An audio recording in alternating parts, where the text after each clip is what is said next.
मित्रांनो, पितृपक्षाचा सगळ्यात मोठा दिवस आता येतो आहे, तो म्हणजे 21 सप्टेंबर रविवारचा दिवस। या दिवशी आहे पितृपक्षाचा सगळ्यात मोठा दिवस म्हणजेच अमावस्याचा दिवस, सर्व पितरी अमावस्याचा दिवस। प्रत्येक तिथीला पितृंना तर्पण केले जाते, घास टाकला जातो।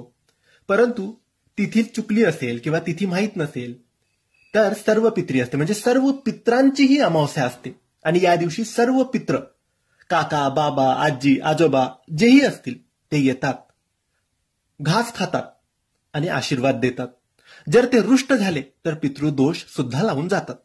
म्हणून त्यांना आनंदी करणे, समृद्ध करणे हे आपलं काम आहे।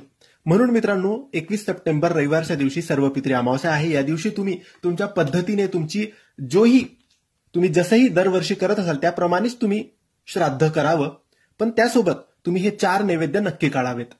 तुम्ही जेही स्वयंपाक केला असेल, तुम्ही जेही जेवण केलं असेल त्याचे 4 ताटं तुम्हाला काढायचे आहेत। आता हे 4 ताटं कोणासाठी काढायचे, तर पहिलं ताट गायीसाठी, दुसरं ताट कुत्र्यासाठी, तिसरं ताट कावळ्यासाठी आणि चौथं ताट अग्नीसाठी। तर हे 4 ताटं काढायचे आहे आणि 12 वाजेच्या आत, दुपारच्या 12 वाजेच्या आत तुम्हाला हे 4 ताटं द्यायचे आहेत। गायीला खाऊ घालायचं पहिलं ताट, दुसरं ताट कुत्र्याला खाऊ घालायचं, तिसरं ताट कावळ्याला खाऊ घालायचं, म्हणजे आपल्या घराच्या छतावर, टेरेसवर, बाल्कनीत ठेवून द्यायचं।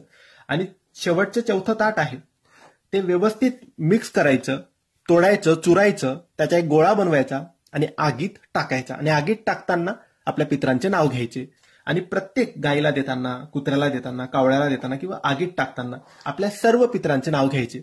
आजी आजोबा असतील, आई वडील असतील, भाऊ बहीण असतील, काका काकू, सगळे जेवढे असतील तेवढ्या सगळ्यांचे नावं घ्यायचे, कारण सर्व लोक या दिवशी येतात। पण हे 4 नैवेद्य द्यायचे, कारण पितृ स्वतः येत नाही, ते यांच्याच रूपात येतात, गाय, कुत्रा, कावळा आणि अग्नी साक्ष।